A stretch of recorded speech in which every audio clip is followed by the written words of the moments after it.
I'm Veli-Jussi Kyllijoki, a principal from Espoo, Tähtinytty School. And how did you start with writing to read? So it started 7 years ago. I happened to see an announcement about this kind of a course, writing to read, and so I went there. It was held by Helsinki University. Arne Tragenen was the course holder, so I participated in that course and started using writing to read method in my class. Palmenia also organized a course holder course, and I participated in that. It was held in Swedish, a little bit difficult language for me, but it went fine, and I got really interested in this teaching tool of this method. In that course, what should you do?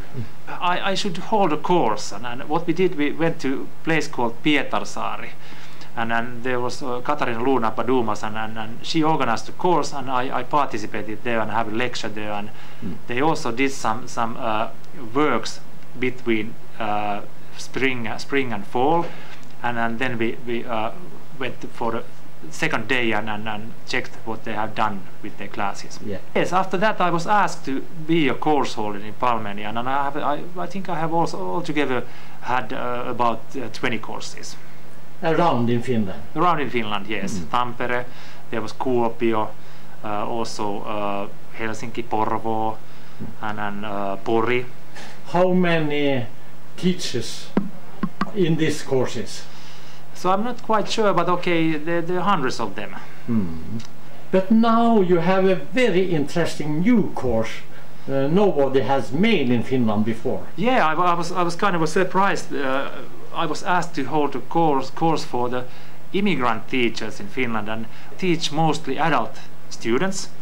And those adult students come from many different countries, and they cannot read at all, and they cannot read at their home language, or they cannot read that in Finnish.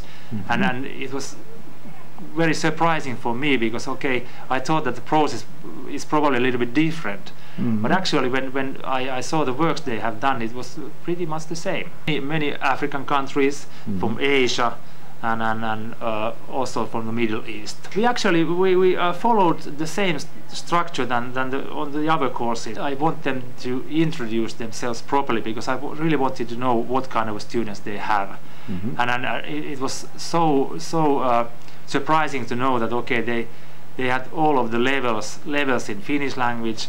They also had, some of the teachers had something like 50 students at the same time, and yeah, they started to practice, and I was very happy about the thing that they were enthusiastic, and they said that they will continue this system.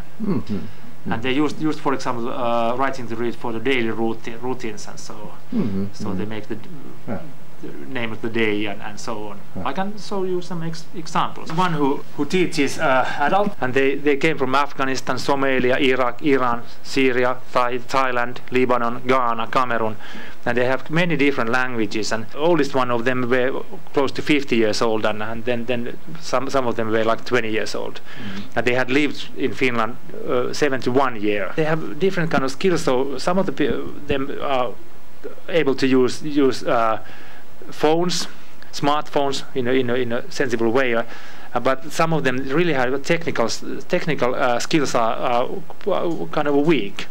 So okay, they started practicing how to open a Word document in the morning, and they started writing weekday and the date to see it. And here is some pictures. These guys named Saleh and Rahim, they write the names of some food. So they have fish and chicken and milk and tomato, carrot, banana, rice. They learn these words in Finnish, and okay, they also followed the method by drawing the things. This looks pretty much the same where I have worked with children, but it's very good to know. Okay, at the same time they have kind of a dictionary having the pictures. Drawing is an international language. Yeah, if you cannot say the word orange properly, you cannot write it. So you have to be able to say the word correctly. That's many times because you have kind of a dialect, and Finnish as a second language is a different thing. Then they started writing sentences, and okay, they said that okay, today it's Friday, Ahmed is not present in the school today, sun is shining, and they started doing this, and they liked it very much. And here is what they did then. Here is like teachers, there's some of the letters are missing, but okay, it's a good way to practice it. And then they start to do a comic strip, or this is kind of a learning comic strip. This is about going to the shop and do some groceries. And they write about that. They said that women goes to a store and she buys a banana, and then she's getting to know how much the tomatoes weight, and then she's buying bread, and then she's buying milk. They learned quite a lot. And okay, then there was some teacher in the high school in Helsinki, and she had 17 to 25-year-olds. They started writing about what do you know about Finland. The color of the Finnish flag is blue and white, and there is 5.5 million people in Finland, and there are 2 official languages in Finland in the high school for adults. So I think the level is a little bit higher. What do you know about Finland? Finnish flag is blue and white. The population of Finland is 5.5 million people. There are 2 official languages in Finland. There's a lion in the herald of Finland. What about the orthography here? Is that correct? This is correct Finnish. Then there comes this sentence, which is Finland is a peaceful country, and this is there's no verb in it. It's just that Finland peaceful. Finnish is a beautiful country. There's a lot of forest in Finland, and about 180,000 lakes. And then they say that okay, the Finnish Polish is okay. So that could be students from another country with a higher education also? Yeah, a little bit. Immigrant student, what about pairs? Yeah, I have an impression that most of the teachers put their students to work in pairs, and they liked it also. So it was they think it was a good thing. Pairs with the same mother tongue?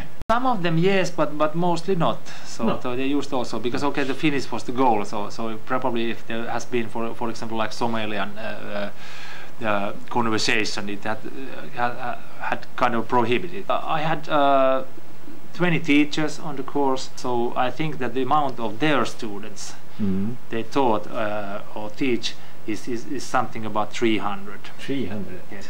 I think the variety of their students was amazing, but it was also very surprising that the method was working with them so well. So if we have this kind of courses, maybe we should develop them a little bit more. If I had more knowledge about the process of learning to read when you are an adult, it seems to be working. And I also, when I'm using writing to read, I consider it like it's a beginning of writing to write. The process is same. This is about process writing. When your language skills are coming better, your writing skills come better also at the same time. It should be kirjoittamalla first here, because kirjoittamalla is writing. In the Swedish version, att skriva sig till läsning, there you have writing to read, and of course you have writing to write. I think I put my own chapter here, like kirjoittamalla kirjoittamaan. A project funded by Finnish National Board of Education. And it was writing to read method, and we had 6 schools involved here in Espoo. And we started in 2008 and finished 2010. And then I was working in the project, but also I was the one who edited this book. So all of the school had their reports, and then I edited the book about it. And there's also some pedagogical ideas how to organize this kind of working. There's a couple of master degrees done during this project, so it was good to have university involved. Should you like to take a doctoral study on this? I think definitely yes.